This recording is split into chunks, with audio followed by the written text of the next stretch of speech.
So tell us about your arrival in Congress. I'm actually most interested. Well, I'm interested in all of it, but I'm interested in like you're getting there and like what you found when you got there in terms of the nature of the environment, the culture, like the collegiality or lack thereof, the bipartisanship or lack thereof, et cetera, et cetera. It's such a different creature from the state legislature. And I can't speak for state legislatures across the country. And I can't even speak for the Michigan legislature now. I don't know what it's like now because I haven't been there in 10 years. But when I was there serving in the state legislature, I served as a Republican. And I was able to work with the Democrats rather easily. It wasn't a problem. In fact, Democrats controlled the House at the time. And I would go up to Democratic leadership and tell them, hey, there's something wrong with this bill. And guess what? They would pull it off the floor and say, hey, Amash thinks something's wrong with this bill. There's like some technical issue, or there's some drafting problem, or this will cause this unintended consequence. And they'd actually let me work with them on it. And then they'd bring it back after we'd fixed it. So there was a real collegiality that happened in the state legislature.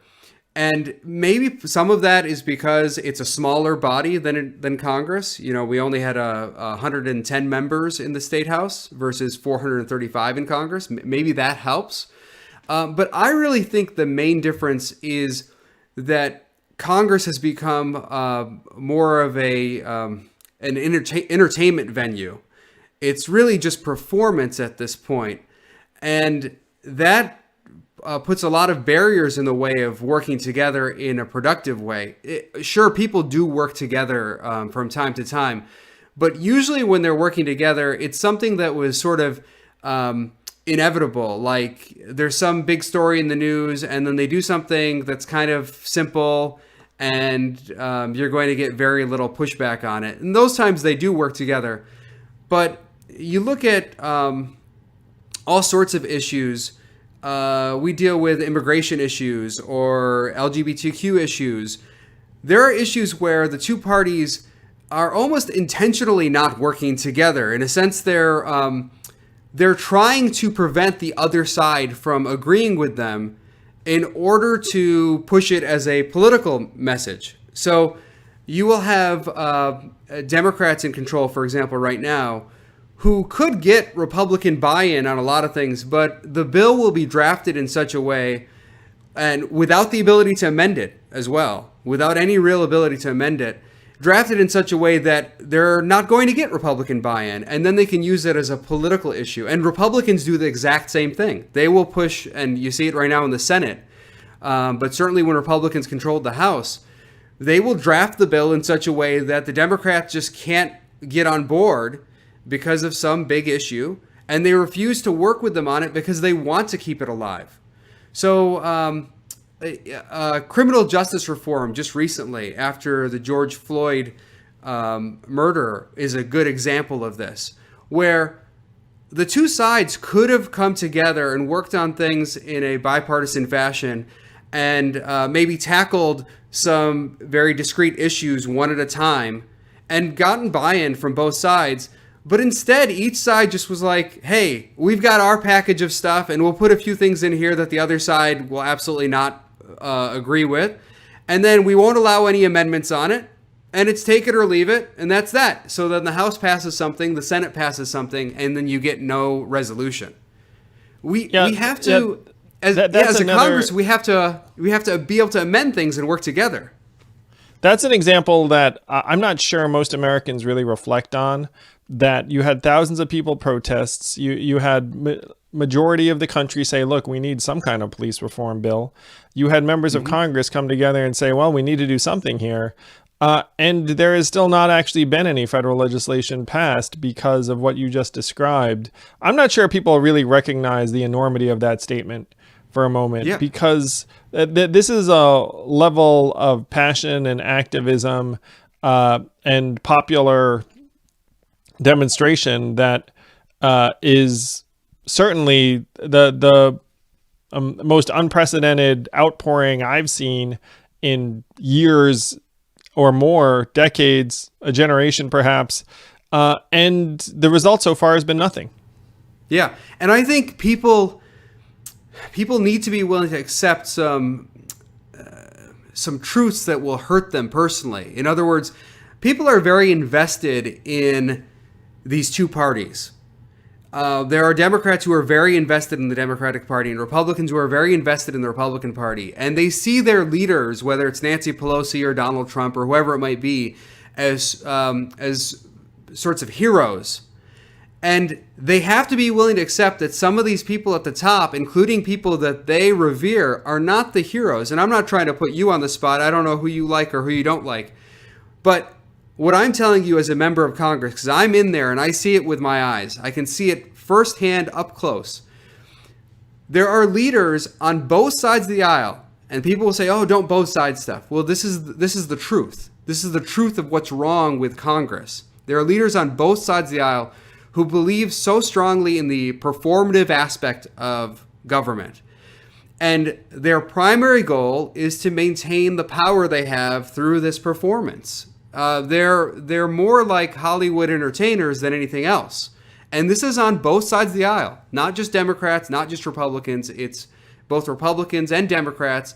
And it really starts with the leadership teams. I can assure you that we could have gotten something through the House and through the Senate on criminal justice reform, but there wasn't really a desire to do so. And we have to reckon with that actually some of the people who are telling you let's get things done don't want the resolution because it's preferable to have it as a campaign issue, or to, for example, not give Donald Trump the win on criminal justice reform. I mean, I think on justice reform, not everything, but there's a lot of stuff Trump would have just signed, because I don't think he knows that much about policy or cares that much about policy. He just cares about the political wins. So you could have crafted some kind of compromise legislation if you were willing to do it as Nancy Pelosi, if you were willing to do it as Mitch McConnell.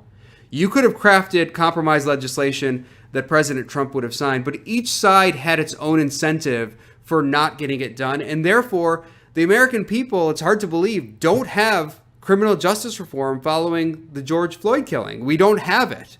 We protested, as you mentioned. Everyone was out there. I was out there rallying with people in my district, and we don't have any justice reform. I introduced a bill on ending qualified immunity, and we can't even get it on the House floor for a debate or a discussion. I'm not saying that just because I introduced a bill, it has to pass through Congress, but why can't we discuss it?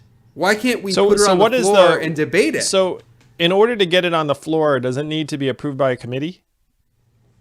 It goes to a committee, but for the most part, the way Congress works, and has worked for many years now, is the Speaker of the House has to let it go through. If the Speaker says no, it's not moving. The Speaker has amassed a tremendous amount of power. This probably started in the Gingrich days. This was before my time, of course, and has continued, and has gotten, with successive speakers, has gotten worse. For example, during my time in Congress, John Boehner, a man I tried to oust from Congress, I tried to oust him from the speakership. I didn't want him as speaker anymore because I thought he was so bad. He actually ran a more open Congress than Paul Ryan or Nancy Pelosi. And that's hard to believe. Like, if I could go back in time and say to, past Justin Amash, hey, this is actually as good as it gets right now, I would have probably changed my approach to it and said, hey, I guess we're going to stick with John Boehner for now. But I tried to oust him because I thought he was so bad. I mean, this is a guy who one time called me a terrorist, and I still, think he was probably the best speaker we've had overall, because he cared about opening up the process relative to his successors.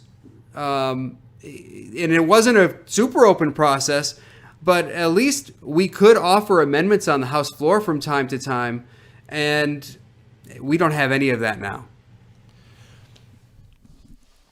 So why do these bills get presented without the opportunity for amendment? It's because it sounds like that's a big part of the problem, is that, well, hey, it's take it or leave it. And then you're like, well, I guess, like, if I can't change it, I'm going to have to say no to this thing. When did that become the norm?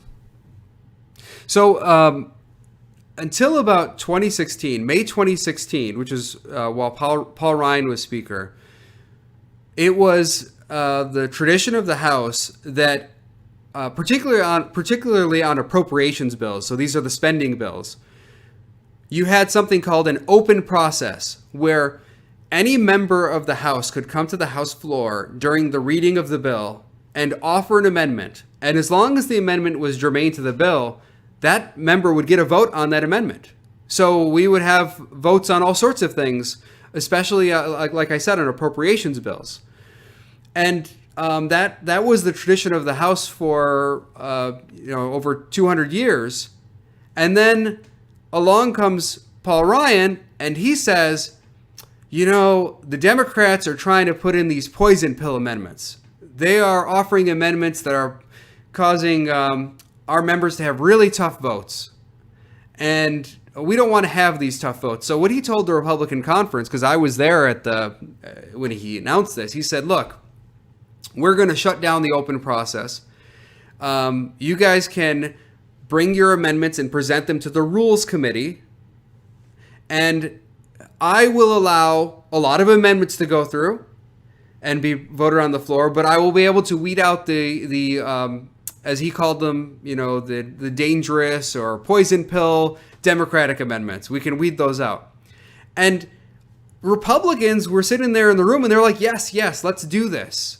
And I objected. I said, this is crazy. And first of all, he's telling you he's going to just weed out these poison pill amendments. He's going to weed out all sorts of amendments once this process starts. And what's the end game? So what happens when the Democrats are in charge? Then they're like, ending Republican amendments. This is a dangerous game to play. And we shouldn't be doing this. We should have an open process. We are a body where we're supposed to discover the outcomes through the legislative process. But, I lost that argument, and Republicans went forward with that. They shut down the amendment process. And Paul Ryan became the first speaker in the history of our country to have a whole term where we had no open amendments. In other words, there was never a piece of legislation during his whole term that he was speaker, the full term he served as speaker, where we were allowed to go to the floor and offer an amendment. And Nancy Pelosi has carried that on. During her tenure as speaker, she has not allowed a single open process during her entire tenure as speaker, during this recent tenure. I can't speak for before. She must have allowed it before. But recently, she's followed the precedent set by Paul Ryan. And that's really bad for the American people. It's really, really bad. We could talk about this for a long time, but it affects everything. It affects executive power, for example. I'll give you just to flesh that out a little bit.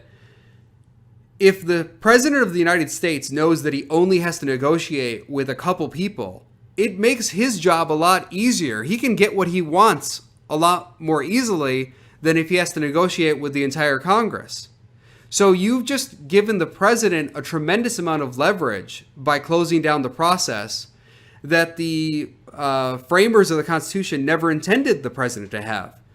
He knows that he just has to send Steve Mnuchin, who's nowhere in Article 1, despite what, there's no investment banker in Article 1. That's not a power.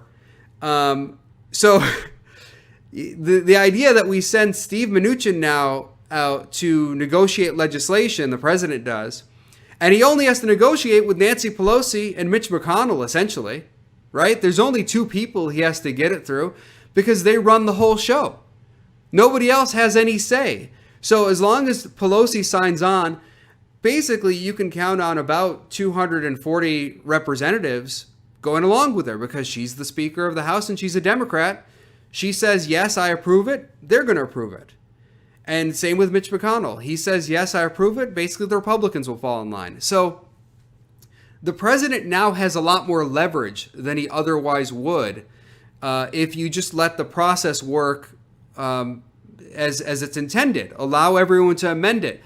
Then when the president or Mnuchin says, hey, we've got this great idea, the speaker says, hey, that's fine, but I've got to run this through the whole House. And we're going to allow amendments on it too. So you can offer this idea, and guess what? We're going to allow some amendments to your idea. If someone wants to put an amendment to amend it, we're going to allow it. Now, people say to me when I say let's open up the process, let's allow amendments. Oh, this will take forever, Justin. You'll slow everything down. Well, first of all, we spend a lot of time on things we don't need to be spending time on in Congress. I mean, there's like a lot of stuff that passes. No, I just want to stop here for a second, Justin, and just joke that it's like, oh, because Congress is such this model of legislative efficiency right now that if you were to Right. allow amendments, that you'd be interfering with this well-oiled machine that's just humming along. Right, exactly. Like anyone looking at it right now knows that Congress is not working efficiently under this model. This model of Mnuchin negotiates with Pelosi and McConnell is not efficient. It's taken months. Look at the COVID relief stuff. Relief bill, yes. Yeah, it's taken months and months to get anything, and then they negotiate for a couple weeks. Then the president says something on Twitter, and then they're like, "Oh, we're going to stop negotiating now." And then he says, "No, I changed my mind," and they start again. This has been going on for months now. And if you just put legislation on the House floor and allow us all to participate, every single member, if Justin Amash has an idea, let me offer it. And, I agree with you on some of this stuff. Like my primary goal, if I were working on COVID relief, would be to get money directly to the people. Direct cash families, relief. yes. That's the most important thing we can do. We spend so much time on Mnuchin and Pelosi and McConnell. They're negotiating, how to get the banks in the middle of it and how to, and sort of a lot of micromanagement at the top at like high levels. Just get cash to the people directly if you want relief to go quickly. That's what millions of Americans want. Like millions of Americans do not care about anything except whether they're going to be able to pay for heating oil or rent or gas in their car. They're trying to micromanage. They're trying to micromanage everything at the top level. And for people, some people say, well, as a libertarian, shouldn't you be opposed to this? Well, the fact is there's going to be some sort of relief. And when we're crafting that relief, as a libertarian, I want it to be the most libertarian form of relief possible, which is direct cash assistance. I don't want banks all involved in everything. I don't want new regulations everywhere. I want the government to get money to the people and then get out of the way as much as possible. That's what I want as a libertarian. But like I said, for people who say that it'll slow down the process to offer amendments, it won't slow down the process. It will speed up the process. And you know what else? You know what else happens? Every member of Congress then feels like they participated in the process. And so it brings them on board and brings their constituents on board with whatever the final package is. Because now you can say to your constituents, I offered an idea that you guys really wanted. My constituents wanted this thing. I went on the House floor and I offered it as an amendment, but it didn't pass. It failed. So this is the product that is the compromise of the House of Representatives. And a lot of members will then say, well, this is the best we can do, and this is something that I'd be willing to vote for. There are other members who say, no, I'm not willing to vote for it, and that's okay too. But the fact is, we went through a process and we got something that in a much better way reflects the will of the American people and reflects the representatives of the people. They're using their judgment on behalf of the people.